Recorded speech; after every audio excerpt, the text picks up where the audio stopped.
One, two. Hey, Aaron, how are you? Can you hear me okay?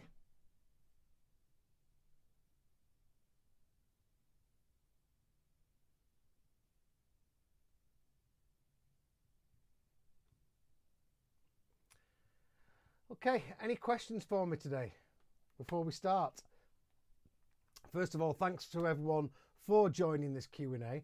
I'm doing them all month, and you can ask me anything you want to do with production or music in the industry, and I'll give you the best answer I possibly can. I'm also going to show you a few techniques, show you how I mix, and also teach you about a mindset, which is something that a lot of people seem to miss.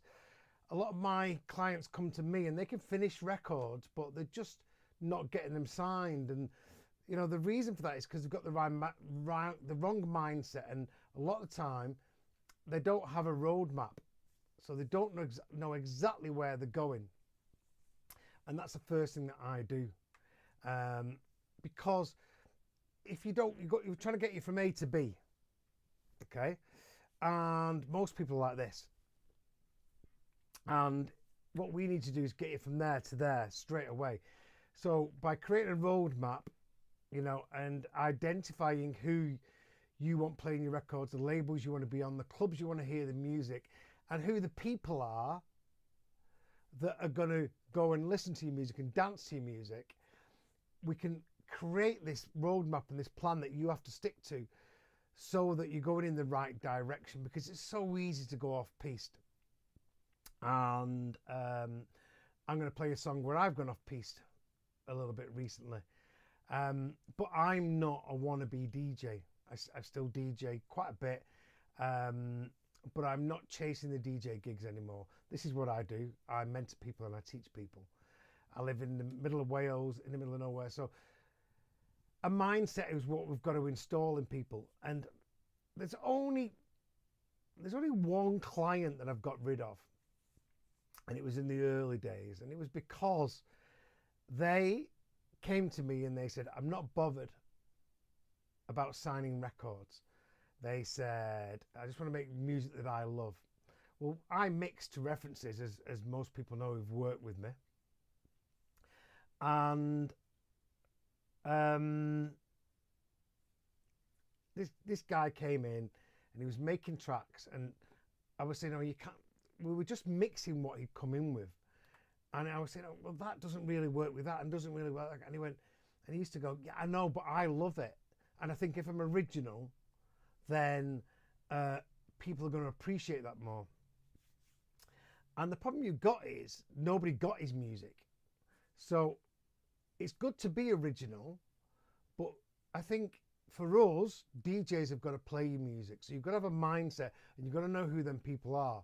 Because if you have a record on Defected, then you have a record on a really cheesy label, and then you have a record on a tech house label, you know, people are going to go, well, who are they?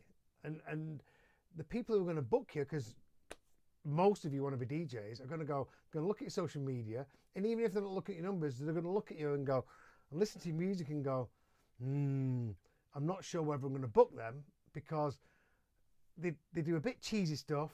They've got some good quality house, but all that techie stuff's too hard for me.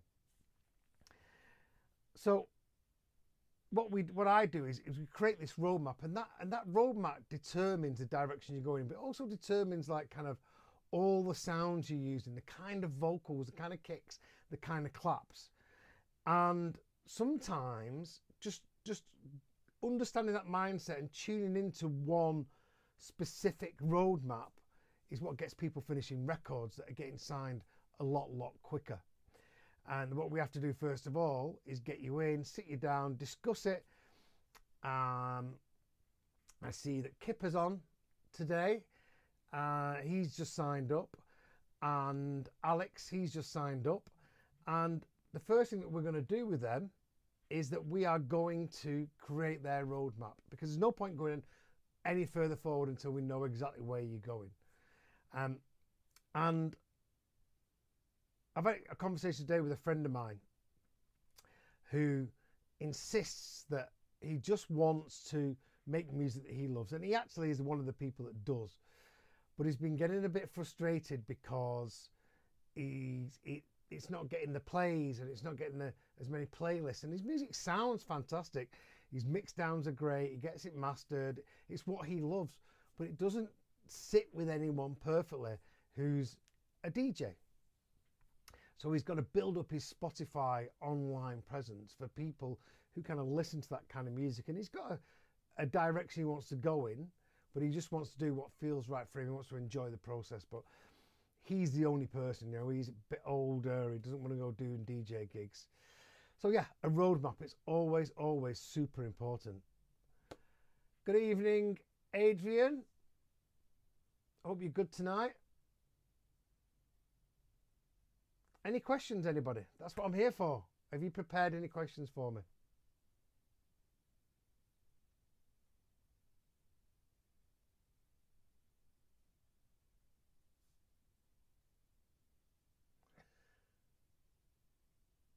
Hello, I house you. I'm never going to tell you who I'm talking about.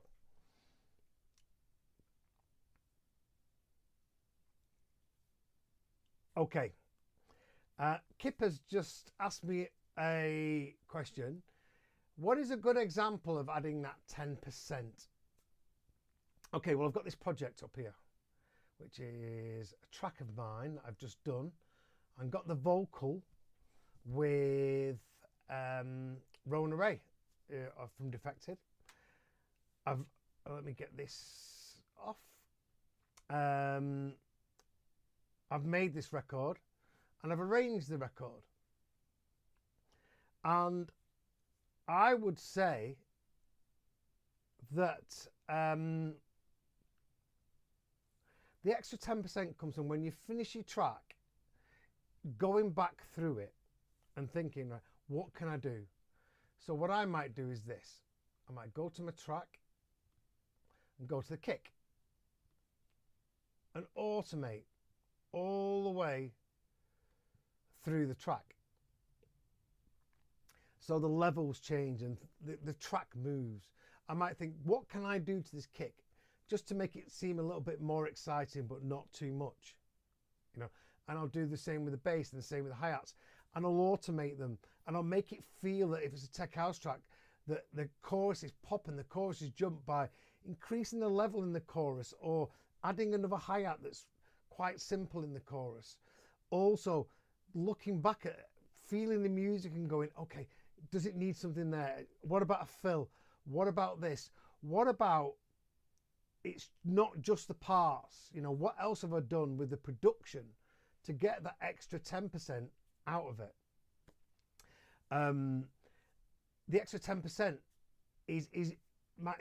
might generally be, you know, the glue in the track, getting it all together. Automation, automate everything. That's what I say. Go through it and automate a lot of things as you go through. Now, obviously I've got a drum rack here, but an open hat here doesn't sound as loud.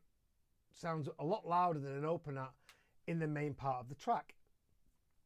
So, you know, automate the levels of it. And then when it comes to chorus, turn it up a little bit more.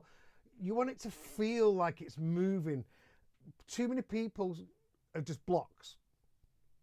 The blocks, all the auto is all the way. And that automation, you know, the extra fills, a bit of a delay on the vocal here and there, you know, going to your effects. Oh, I've got my effects here. This is a simple track.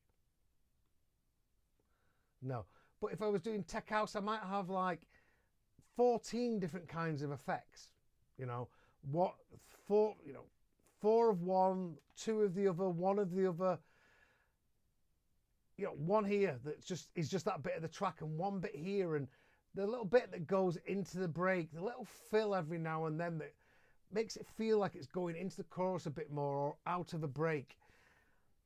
It's just attention to detail, really. And I'm thinking, you know, is this the best that I can do? Now, something that I always do is I get people to listen to certain tracks and copy them. Because if you're a new producer and you don't know, well, what am I going to do? Listen to other people's tracks. Now, in the tech house stuff, there's a really good track called, what's his name?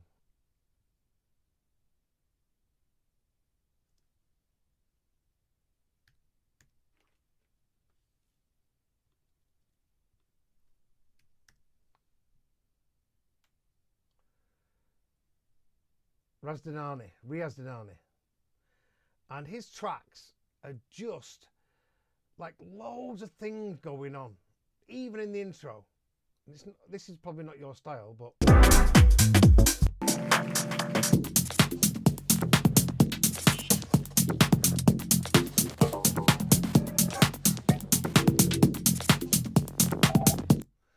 can you hear? There's just loads of little things coming in every now and then, and he keeps adding loads of things throughout the track.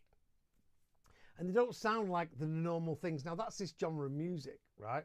But there's always a little fill here or a double kick here, or it just, you know, it seems to pop up here, and then there's, oh, that sounds there. That was there, but it wasn't as the same, so he's opened up the filter, or, oh, there's another sound here, and that's different to that, and, oh, what's that sound there? That isn't anywhere else. That's how I'm thinking when I'm looking and listening to it. And that's the difference between someone like his track and a normal, and somebody who comes into me and says, oh, I'm a good producer, but I don't know why I'm not getting signed. And it's the extra 10% of adding something that keeps you interested, specifically A&Rs who are used to listening to tracks like these, and just making your track a little bit different. So what have I done here? Okay, so what I don't want is blocks. And as you can see here with my bass, right? And you've got my drums here, they do change. And you can see. So my drums are always changing, not the same throughout, right? So these different colours are different patterns.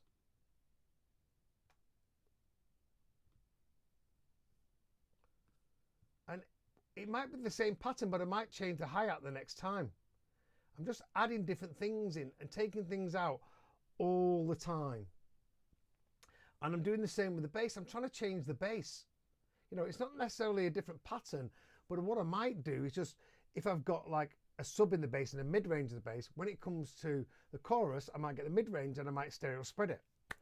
You know, or I might just turn the mid-range up when it kicks in the busiest part of the track to make it feel like it's still going. There's so many things that you can do. And what I would do is just listen to your favourite producers in your genre and in your style and go, and just go, right, let's listen to it. And you listen to everything. Like, is there a sound in the background? Is there an atmosphere? You know, oh, what's that sound there? Right, well, when is it again? Oh, he's only got that 4 times in the track. And just think about it and make it interesting. So you can do your intro and your break and your verse and your chorus and your verse and your chorus and your big break and your drop and then another mini break and then a drop and come out. Because that's what might work with what you've got in your track, a bit similar to this. Okay, but then go and spend a load of time just filling them gaps in, taking a kick out here and putting a reverse one in, or, you know, making a fill or putting a white noise in. This is nothing major. It doesn't have to be nothing. Things that have to be up front. It could be right back here, which is just like a, and like, oh, that's a nice touch. Like, he's got little things that are just popping through. They're not right in your face, but they are cutting through, and they're every now and then. And it's not like a massive sound.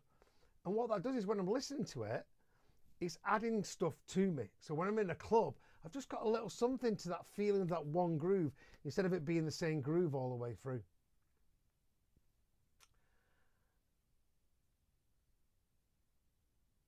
Does that answer your question?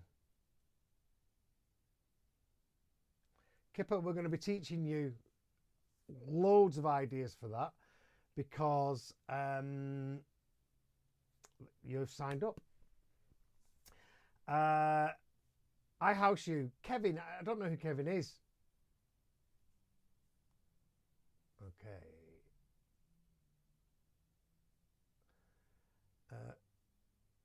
Talking about fills on how to program them. Easiest way to program fills, okay, is download a load of fills and recreate them in MIDI. It's just easy.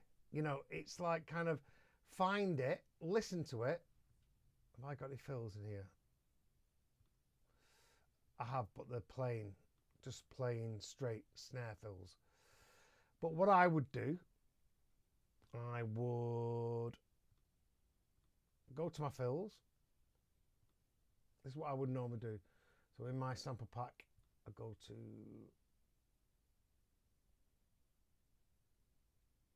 fills.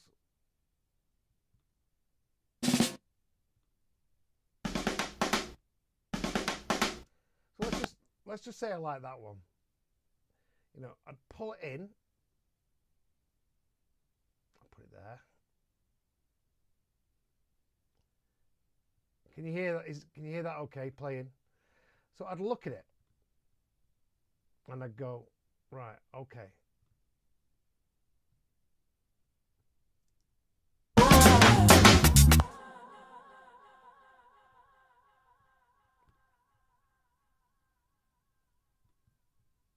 I'll put it in a position.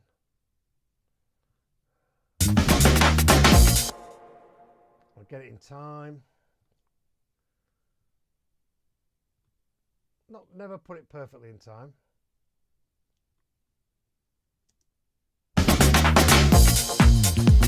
So I'll get that. So the first thing that I might do is chop it up and make it a bit different. So if I was doing this, I could do it in audio. I could probably possibly go 16s, easy. Command E, move that. Just mess around with it.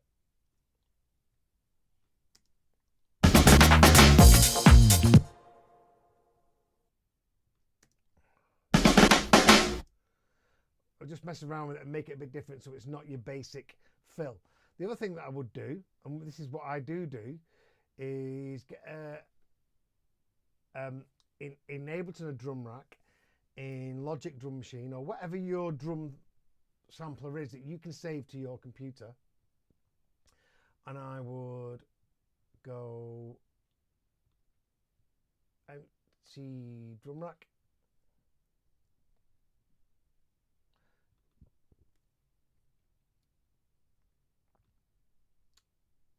Create a MIDI file and then copy the pattern. So it's on the one.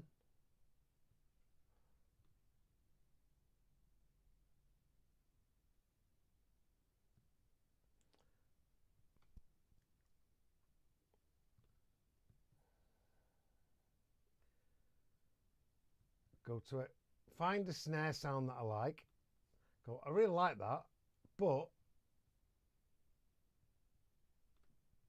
I want a different sound. But I love that pattern. So I'd first of all find a sound that I like.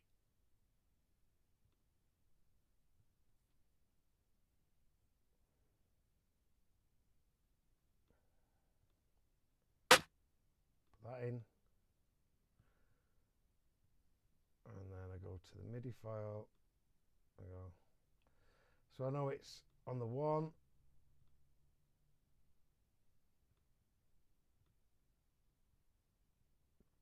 And copy the pattern.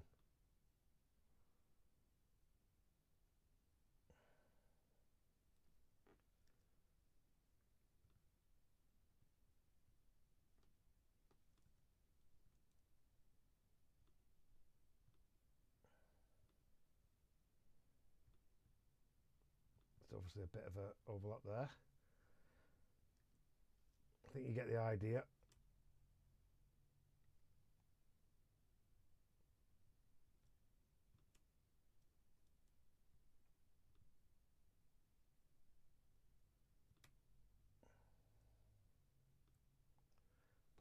over there, and then just copy it. And then I know, okay, the first one's a bit lower, get the volumes right. Mess around with the volume so I like it, because obviously every sound's different. Okay, I don't really like the 632. Okay, so I've got that. Do I want them all the same length? And go into it and change it and look at it and copy it. And that there is just a pattern, but it's one sound. But what I might do is go, this might be a kick and a clap. So what I'll do is, and I do the same thing with break beats. So if I get a kick, like that one, for example, put that on a separate channel, go back to the MIDI and go, okay, right, so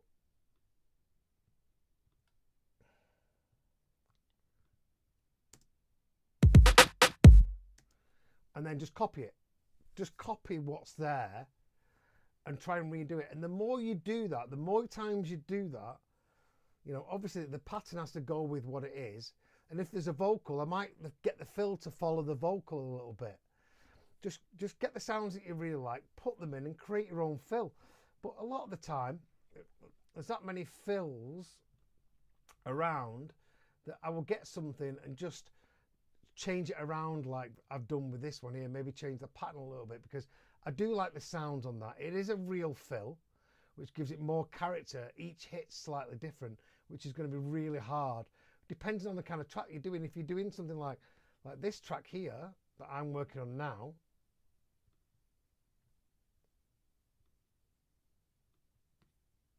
have I got any fills in this?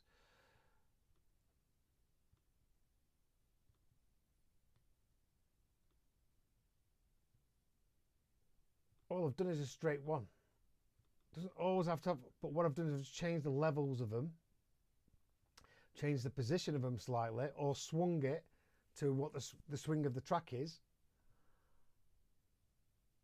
And that's it. I mean, you've got so many other things you can change with this. You can randomize it, and you can have it so like it changes every single time with the percentage of notes that it's going to play, or the percentage of times it's going to play a certain note.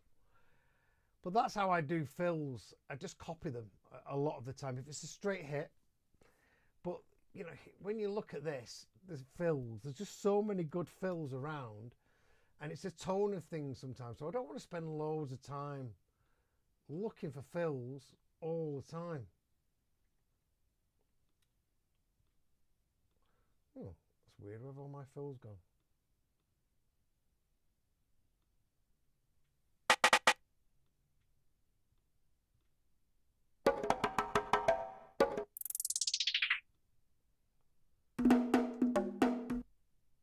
So yeah, there's loads of different fills. Drag them in, copy them, change them if you can, but always make sure that they're apt for your track. So with this one, I could have gone for a really nice fill, but I just went for a basic straight one. Here we go.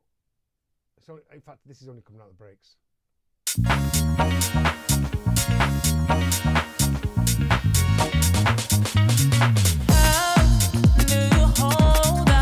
And again, it's just a basic snare, but the pattern's just a little bit more to it. You've got to think about it, and it works with that kind of genre of music. The other thing I would say is, like, if you're doing like a certain style of music like PIV, then listen to how they do their snares and copy the MIDI of their snare and go, oh right, okay, that's it. And the more you do that, the more you learn.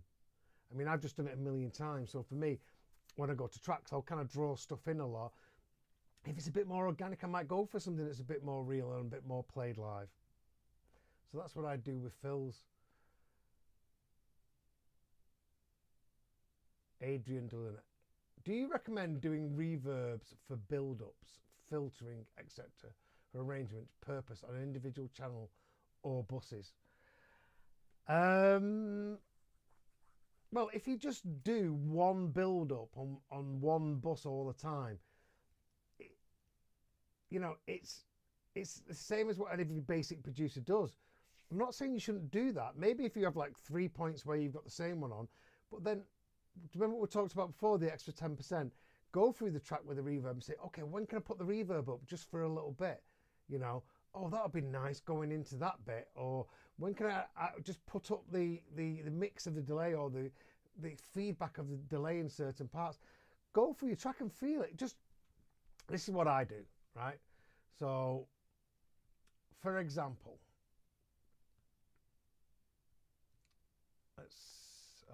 my clap. I've got my clap here.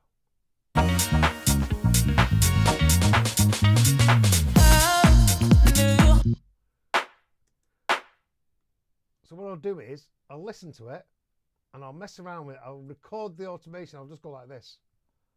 I'll mess around with the dry.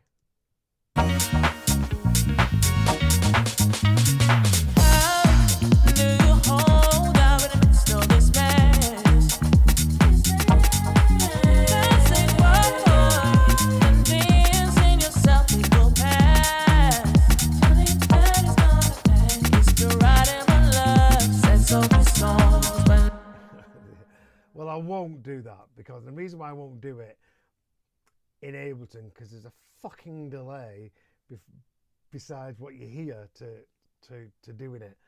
But normally that's what I would do. And then what you do is you record it in and then you go into it and you edit it. But do each sound extra, and you might just do this twice. So you might just go. It gets under your skin.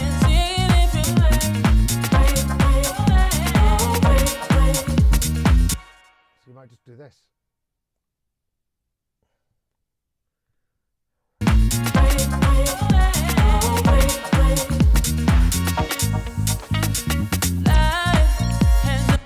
You see what I mean? It's, if you want to be that producer that A&Rs listening to, this is the thing you've got to spend the time on after. This is the bit that takes you to the next level. And people go, oh yeah, I can hear that. You know, if you're looking at Mark Knight from Till Room or Stuart, and them guys can definitely hear it, you know, because we've been in the game for a long time. And it's not always a deal breaker, but it shows attention to detail and it makes the journey more interesting all the time. And, you know, a lot of people will have 3 claps and then a bigger reverb on the 4th clap. Depends what else is in the track. But I do this stuff always at the end, so. You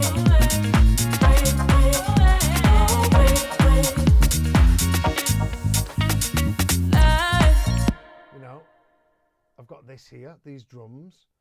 I go, okay, what can I do there just to make it sound a little bit different? Okay, I know what I'll do. I'll get a distortion on.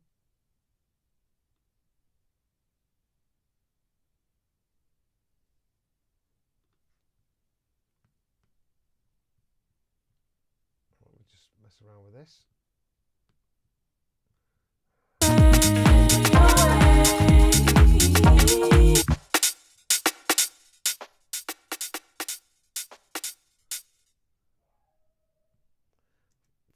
I'll find something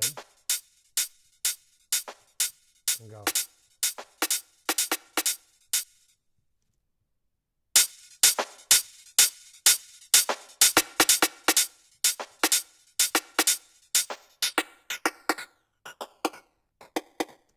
Okay, right, so what I might do is there, go like this, just do that.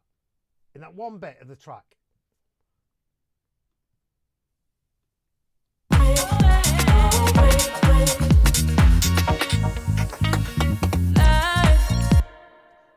Curve on it, it's a bit too, and I might get the volume and just turn up a little bit just to counteract it so I can hear it.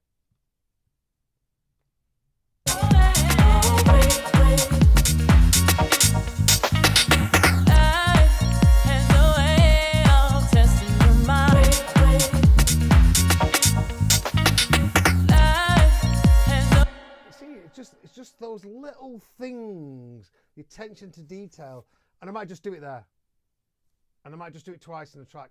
It's the same thing as the effects. You know, if you've just got one reverb or you use fucking Endless Smile 3 times in the track, which I do use, then it's not that exciting, is it? It's not making people think, oh God, that was a really good touch. Even though it's not really adding to the music or something else, the A&Rs are going to listen to it and they're going to go, oh yeah, that sounds really good. Go through each item, just see what you can do. Like, can I do that again here? Is there anyone else in the track I want to do that? Does it work on the end? Let's try it.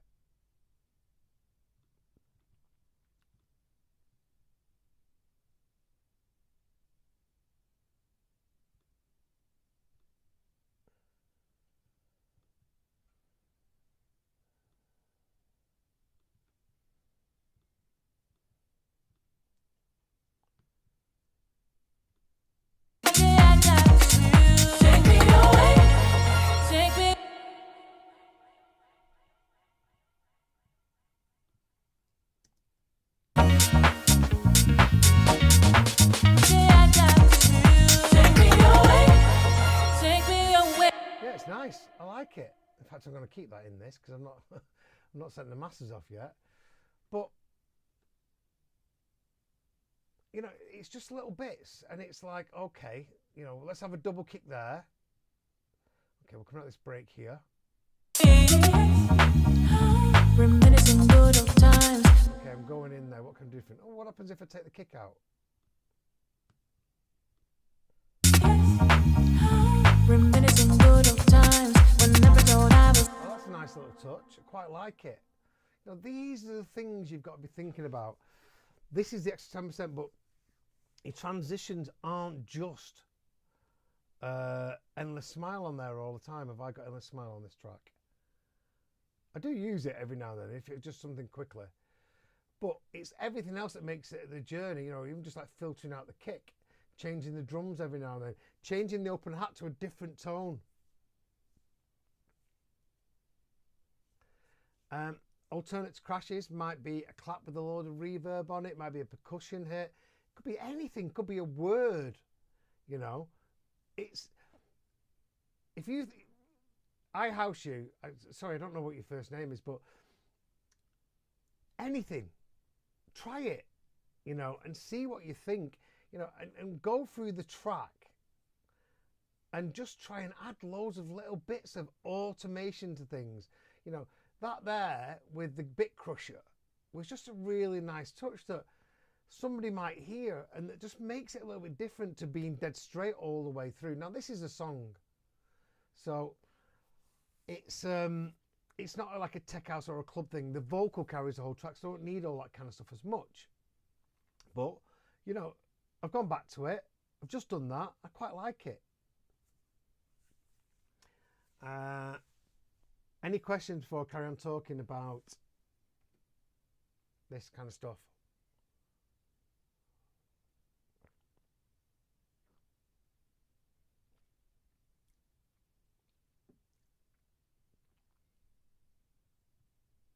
Okay.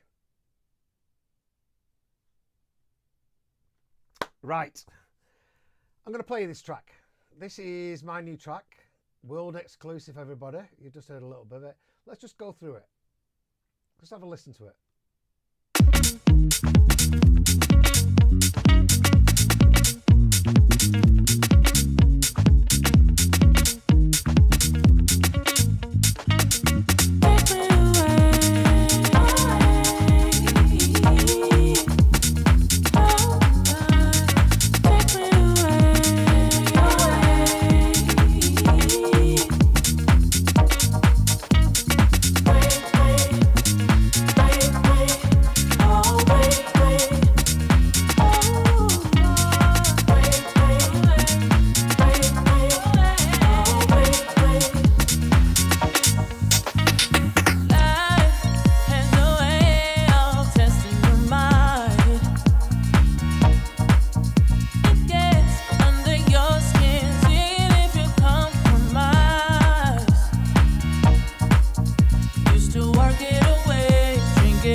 Hiya, Susie. You right, love?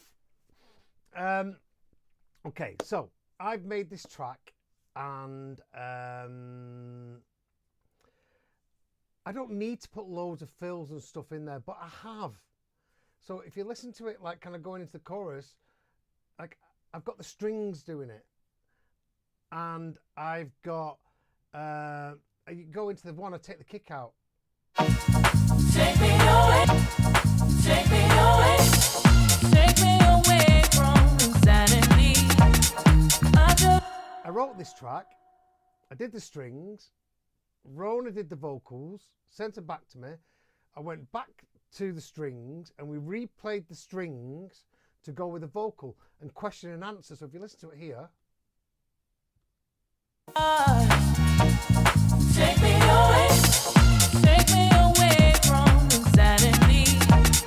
Up to the mountains of where I could breathe. Only with you. All real strings, sent it off to a guy, he played the real strings and sent them back. You know, that's the extra 10% is going, right, okay, what can I do around the vocal? Because now I've got this lead, that everything is about this vocal. So the reason why I played you this track is I love it. I think it's a really nice piece of music. I love the bass line, you know, it changes. There's these weird sounds you don't hear like in everything else. I was going through a bit of a PIV stage when it came to the drums. So the strings, just to let you know, what I use for strings is, I mean, obviously they're real strings, but I use this. I pay a monthly fee because I do loads of disco. I use this Opus by East West, Hollywood strings. I pay a subscription, but I mean, this is really good. So a lot of times I use this, but when you've got a vocal as amazing as Rona's, and it is a bit disco-y, so I wanted disco stabs and strings. You don't really get the stabs and the trills and the runs as much. So I sent it to my guy, and he's amazing. So I just play him, and then he comes with some ideas and does me loads of stabs and sends them back for me. Oh, excuse the dog. Oh, sorry. I just realised then the music was coming through the speakers into the microphone. Did it sound a bit reverby and delay-ish? Because I can put my headphones on.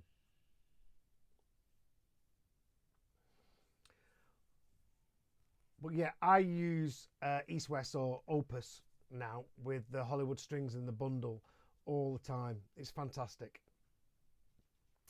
So going back to the track, what I was saying to you is this. So I've made the track. I love it. I think it's brilliant. Okay. So my music is from like kind of glitterboxy, Michael Gray to, you know, Todd Terry-ish to lifting up a bit more edgier to a bit of Cassim, not too cheesy, to I really love a housey vibe like my Todd Terry track, like oh, what are they called? I'm having a blank with names. I like my music a little bit tougher.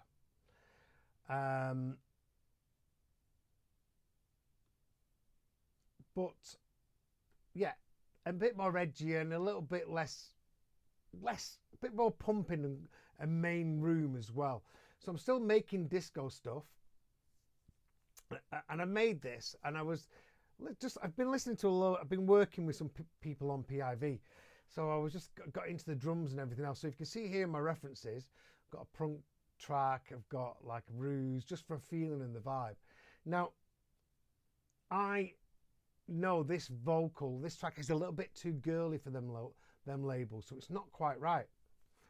And I also know that the drums aren't my usual drums. So when we go to like, who am I thinking about, you know, a bit more, you know, Michael Gray or Mousse T or people like that. That's the kind of people that I would want playing this record.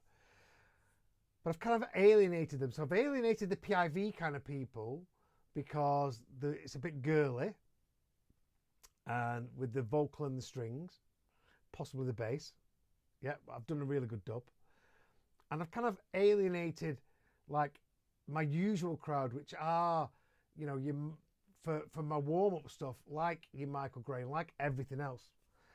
So let's just say that I'm in a direction and I want to sign to Glitterbox and I want to sign to Michael Gray's label, or I want to sign to Midnight Riot, or Groove Culture. Yeah, Groove Culture.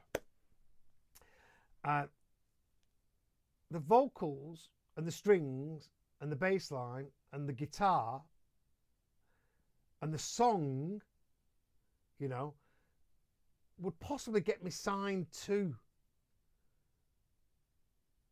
those labels.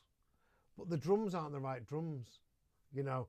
The drums are more Michael Gray, more Richard Earnshaw, those kind of people. That's what I need to be. If I put them drums on this track, I've got more chance of getting it signed if I wanted to get it signed. And that's simple enough for me. Get a conga, get some really slushy drums, make it a bit more modern and just kind of drive it a little bit. Maybe add a bit more in there. And actually played it to the girl who runs my label, the promotion on it, Sarah Foote. She mails out for everybody. You know, Fool's Paradise, all that kind of stuff. And I could easily go that way. If I was a DJ and I just wanted to hit my crowd, or I'm trying to build my name up, like most of you are, then I've got to go to my roadmap. Okay, let's go back to what we talked about before. Where am I going? I'm going a bit like this. Okay. So right now, if I was wanting to DJ, I know that not everybody I want to play my records would play it. But because I'm not, because I've just written a beautiful song and I keep going back to it, and I have done another version with different drums, and it's good, it's really good, but I keep coming back to this and going, do you know what? I love this, right? I understand what I've just told you, but I'm going to keep it. And I am going to keep it. I'm going to mail it out. And that's it, because I'm happy with it. But if you're trying to build your brand, you don't want to be doing that as such. But, you know, who knows? You never know what's going to happen. I just can't get enough. My biggest record, Now You're Gone, Undefected, my other biggest record, they didn't want to sign them records. It was just by luck that they signed them. You see, you just don't know what's going to happen. If this connects with, you know, with Seamus Defected or someone like that, like, oh, this is a bit different. This is a bit cool. You know, it's a great production. It sounds good. It's got a lot of punch. It's got a beautiful song. It's got nice strings. They might sign it. If it gets signed to Defected, it might be massive. If I release it on my label, it might go top 30 on Traxsource.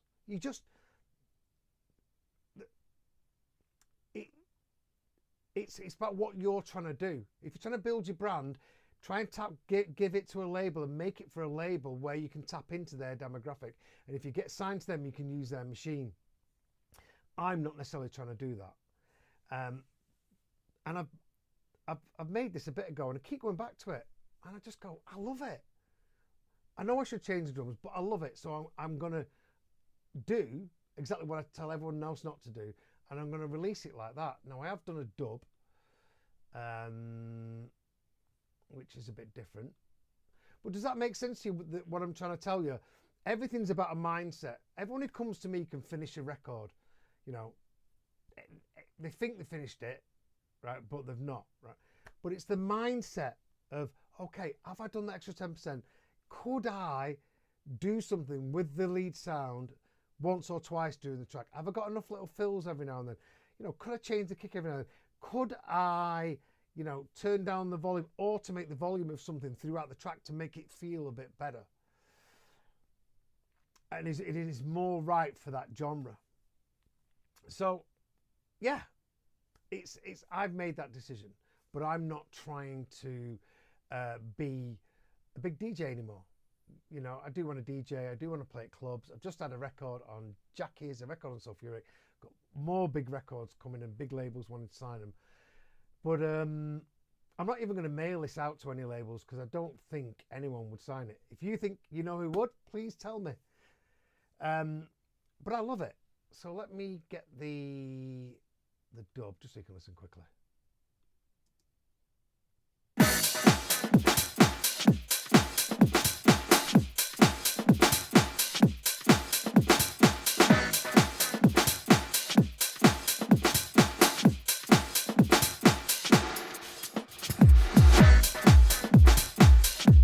Hear that little fill that I made myself, a bit of a delay.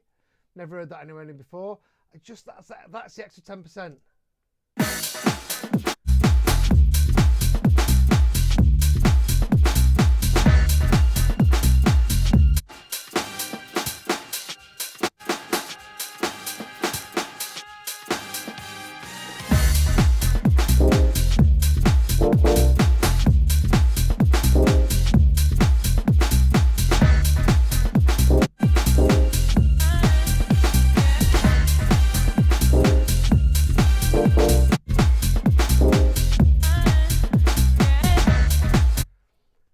So I have done another mix that I would play because I only make records that I would play now. And even though I've done this one, I would probably play this because I love it and it's me. But it's a beautiful song and it's, you know, who's it going to go towards? And you've got to think about what your direction is whilst also trying to keep true to yourself. Now, if I send this to Brian Tappert, and he goes, all right, I love it, but do you mind if I look at the drums a little bit?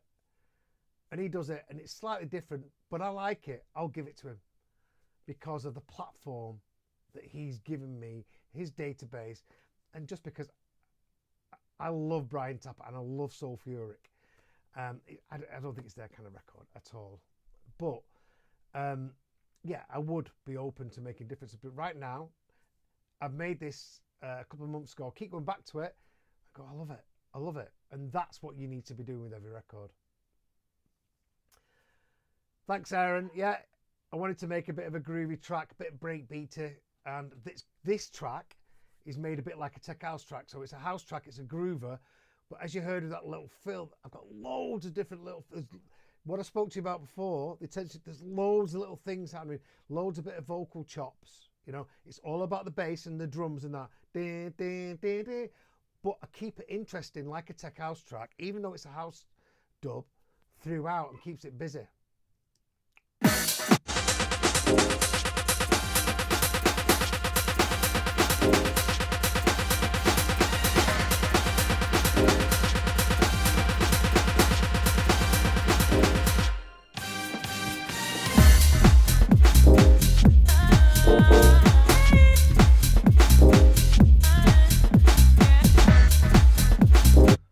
And it's just a groove, but I love it. So yeah, I wanted to show you this because it's about mindset, it's about thinking, it's about what is your roadmap and where are you trying to go, what is your direction. And if Kipper came to me and he said, right, I want to be on groove culture, I would say to him, you know, I think it's possibility of being on there. They might like it, but they may not like the drums. And if he goes, well, I love the drums, say, okay, well, why don't you just do another version that's more kind of groove culture, Michael Gray, all those kind of people, you know, Fool's Paradise, a little bit edgier. Why don't you try all those, try and do a version with those kind of drums and send it to the label and see what they say. Does that make sense, everybody?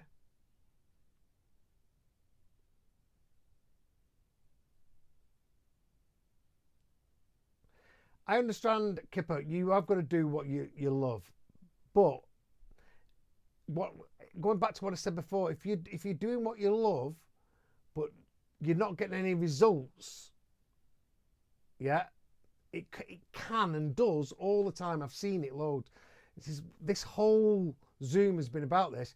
It can create frustration, right, in you that then makes you not enjoy it. So you enjoy the process, you enjoy the music, but because nothing's happening, you don't enjoy it. And they're my worst clients. This is what I said to you, the main client I got rid of was because he was fucking rude, to be quite honest with you, but he didn't know where he was going. You know, one minute he was going, and he was doing his sessions with me. He was loving what he was doing. At the end of the session, I always say to people, have you enjoyed it? Are you happy with the track? Yeah, amazing, brilliant. He booked in a couple of times, and then he hated it. And he hated it because nobody was signing the records. But the first thing I'd done was a roadmap with him, trying to get him direction. You've got to do what you love, but for a lot of people, if they're not getting signed, or they're not getting plays, or they're not making any money back on it, it kills what they love. They both come hand in hand, you know. So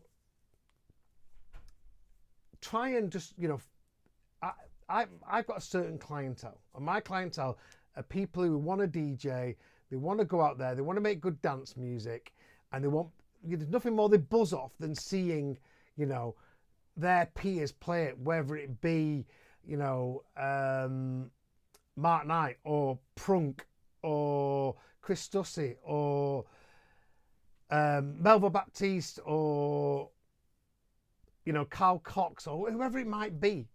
So we say, oh, but I like it. But really, we all want to see results.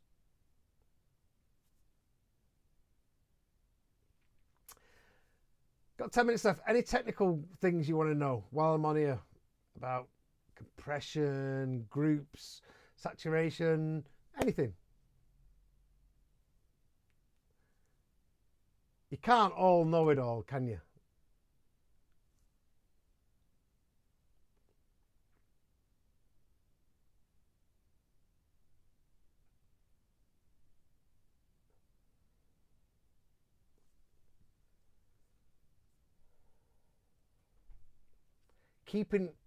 Keeping your track interesting, going along all the time is a really good thing, and you can always go back to it. One thing I'm going to say to you is this: you can overdo it. So sometimes I don't want, sometimes I've just lost my train of thought there. Sometimes I don't want too many things going on. So what some people do is they add loads of things in there, and it's like, oh, there's just a bit busy, and it's messing with the rhythm or the journey in the track. But a lot of times you need to do a lot of things very subtle. So when I say add 15 or 17 things, they're not all big. Some of them are just very subtle. How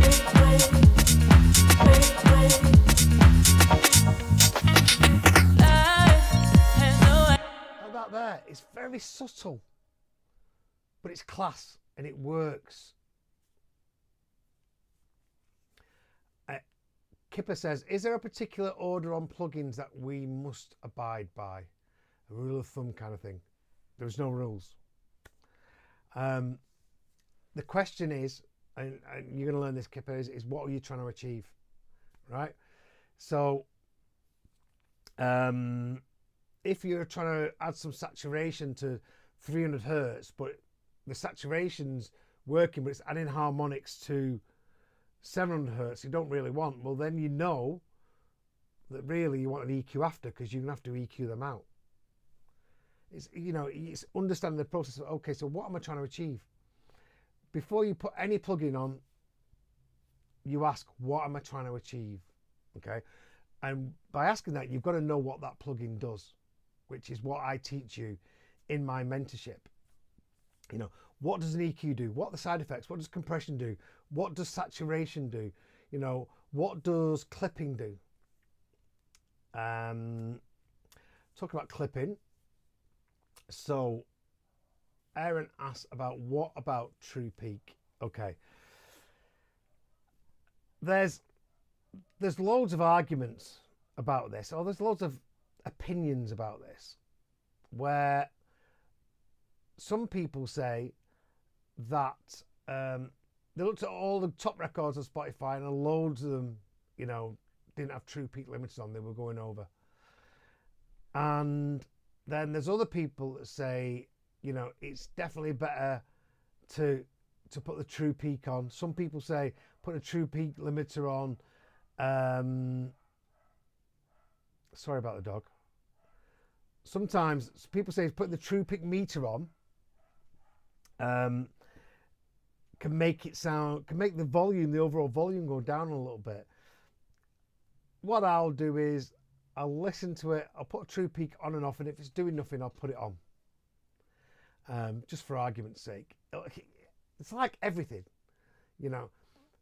Do I want it on true peak metering, true peak limiting? Okay. Put it on, listen to it, put it off. Which sounds the best? Yeah. Don't say to yourself on anything, oh, I should do this on this. There's a repeat here in all these streams. Oh, you have to put this before this, or you have to do that before that. Okay. If you do that, you're narrowing your point of view, your vision of where you want to go. Try things out. You know, happy mistakes are what make tracks a little bit different. Like, look at that there. I was just messing around, put on the D16 bit crusher, messed around with it, and I've just done that, something really nice. There's no rule about doing that. I've never heard someone do that on a tutorial before or anything else. I was just messing around, and some of the things, and I really like it, and some of the times I'm doing stuff, yeah, and I make a mistake and I go, oh, I like that. You know, it just, is it this track? Time and time again, I've been through things that made me stronger. So no wonder, take me away from that.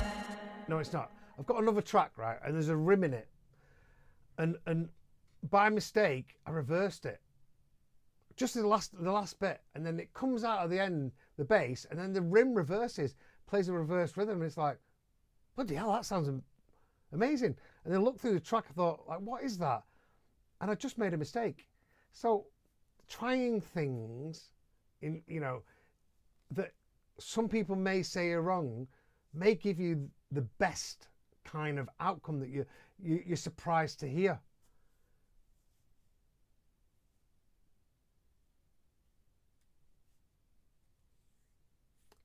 You know, generally, if like I've got I'm trying to think. So yeah, so I'm trying to think about things in order that really make a difference. So, you know, with vocals, I'll always use the EQ first, you know, before the compressor. You know, and then I might have a delay, and then I might add the reverb to the delay or after the delay. But some people might put the compressor and then the reverb and then put a delay on the reverb. They sound slightly different. It depends what else is going on in your track and how it sounds. Try it, mess around. That's all I can say. So it's not like a label checks your track for these kind of values. Oh, no. I would say through my experience, if a label's listening to your track, let's go back to the old school. For labels listening, if you've got them to listen to your track, first of all, well done. If your label's listening to your track, you know, most A&Rs would listen to the track and go, a good A&R would go, wow, this is a great song, or wow, I would play this record. Because don't forget, a lot of people run the labels are DJs. And they would listen to the track and they would go, oh, this is great. So Defected is a prime example here. Simon Domo, when he run Defected, and Brian Tappert with my new track on Sulfuric, finished the track, they liked it. They're never looking at peak values because they will always ask you to send them a pre-master because they all have their own mastering engineer. So really you want to be sending them a track with some headroom so that they can get it mastered. So it's irrelevant that when you're sending it to a label, they're not going to be checking it. But if there is something in a track a label doesn't like, they will say, can we make some changes? I get it all the time. Everything from turn that hat down to just change the kick, or send us the stems and we'll stem mix it for you. You can do a perfectly good mix that one label will sign, and one label will want to get a stem mix because their label's you generally have bigger kicks. But you need A&Rs will listen to a record and go, oh wow, that's fantastic. And if you're doing things like we spoke about today, the extra 10%, and you're making the journey more exciting, they're going to think you're a good producer. Okay, I can go spend all day making this track look amazing with great sounds, but if the vocal isn't right or the lead sound isn't right, none of the rest of it matters to that A&R. As soon as they hear that vocal, if it's not the right vocal for them, it's gone. If they hear the lead sound, it's not for them, it's gone. Yeah. Next label. Everybody's different, but I would say a good A&R goes, this is a beautiful record. Whether it's an instrumental, a tech house record, or full vocal that's 15 minutes long. Now, today, a lot of it is about social media. It's not about just the music that you're making, and that's definite. People, and I know, especially if you've got like labels, big labels like Defected, who got massive investment, they've got to be making big money. Yeah, and they don't want to be, if you're an unheard name, investing money into you for their label. A lot of the time, they'll pass on a record. But if you've got a big name and a big following, and you can sell the record for them, some labels are going to love that. Not every label, Some labels just go, is owned by a DJ, and if he plays that record and he loves it, then they're going to sign it.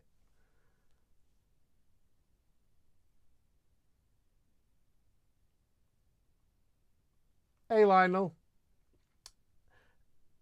I would say the chicken for the vibe. Just think of the A&R, forget social media, just think of the A&R as a DJ, and the DJ will go, would this work in my set? Lionel, your music isn't necessarily DJ music a lot, so yours will want to be quality sound and music and mix downs and a great story in the vocal. But everyone's looking for a vibe. If something moves in A&R, then they will go for it. There's a million different reasons why someone would sign a record. So I can't tell you why people would sign a record. But if you've got a roadmap for certain kind of labels and it fits, you could see that being played in their DJ sets, then you're on the right track. Who knows what goes through people's heads? Okay, Adrian DeLuana. Hi, Jason. When you send the demos to a label, do you recommend fade in and fade out on the intros and outros for DJs so they can hear verses and choruses right away? Depends what label you go into. If they're a Spotify label, then just do a radio edit. If you're sending to a label which is a DJ, then just send them your normal DJ mix. I wouldn't worry too much about stuff like this. I would think, have I got a good song? Does it make me move? Does it feel amazing? Is it in the roadmap? Is it in the right genre? Because a lot of people, I see it. Oh, fucking hell. They didn't, and I used to do it, You send a record that's Defected, you think it's really good. Everyone says it's really good. Not just your missus, but people. And then you send it Defected and they say they pass on it. But then all their DJs are playing it and you're like, it's frustrating, but you just never know who's going to sign something or whatever. I just can't get enough. I'd had 2 or 3 records on Subliminal already. Sent it to Eric 3 times and he played it. Nothing. Simon Marlin, who's a friend of mine, Shapeshifters, he had a copy and it was on vinyl and he played it at Cream, which was a club in the UK. And Eric was on after him and Eric went, what's this record? And he went, it's Jason Hurd. And Eric went, he's not sent me this. Anyway, Eric phoned me up on the Monday and he was like, why have you not sent me this? And I went, you've listened to it. I've sent it to you. Anyway, that wouldn't have been signed to Subliminal and it might not be a hit. you know, and I might not have a classic under my hand. If Simon Marlin hadn't played that record, it was nothing to do with the mix. It was nothing to do with the intro. It was nothing to do with the peak value. It was nothing to do with anything, right? Of course, it was a good record and it was a good song, right? But that wouldn't have been signed to that label if that DJ hadn't played it and that A&R, Eric Murillo, hadn't got the vibe of it in a club.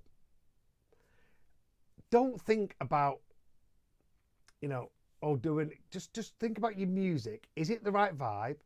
Do you love it? Does it move you? And get people around you who are DJ producers who will be honest. So Susie X, who's in the chat, she used to live with me, and she'll know my nickname is Jason Blunt. I'll just say what I think. My clients know that as well, and that's the best way. Get people around you who say, please slate this, right? And if they say, the bass is too loud, or maybe you could do this, right? Or the hi-hat's hurting my ears, take notice. If they go, I don't really like that lead sound, but you do, ignore them. Listen to them, and then on the creative side of it, it's your song, it's what you want. Take it into consideration why they might not like it, because you'll be changing your records every 5 minutes.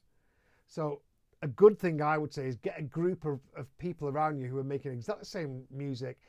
I had a WhatsApp group, you know, when I was doing Tech House, James Fitch and a few other people, and we'd send each other records, you know, back in the day, Mark and I and other people, and we'd send each other records and, well, what do you think about this? And we'd give a bit of opinion. Sometimes we'd listen, sometimes we wouldn't, you know. But if someone said to me, the bass is too loud and that, maybe I've just been mixing it for too long and maybe I've just not noticed, and I will definitely take, you know, a look into the bass. And if someone says to me, oh, I don't like that lead, but you really love it, stick with it. Okay, thanks guys for joining us. Not a lot on the technical side of it today, but I think there was a lot to learn there, and a lot of it all goes to the same thing about, number one, having a roadmap, and number two, you know, that extra 10%, which is actually extra 20%. I'm going to sign off now, everybody. Thank you so much for joining me. I really appreciate it. Anything before I go? If not, I'll see you tomorrow. Thanks for coming in on this. It really helps me. And please share it. Please tell your friends if you're a producer. It's done. This is my fourth one, and already I've had 3 people sign up. And I've got some of my old people who've done the course with me are coming back in, and they're loving it as well, just refreshing the memory. So yeah, I hope you enjoyed it. Thanks Lionel, Adrian, Aaron, Susie, Kipper. I will see you on Monday. I house you.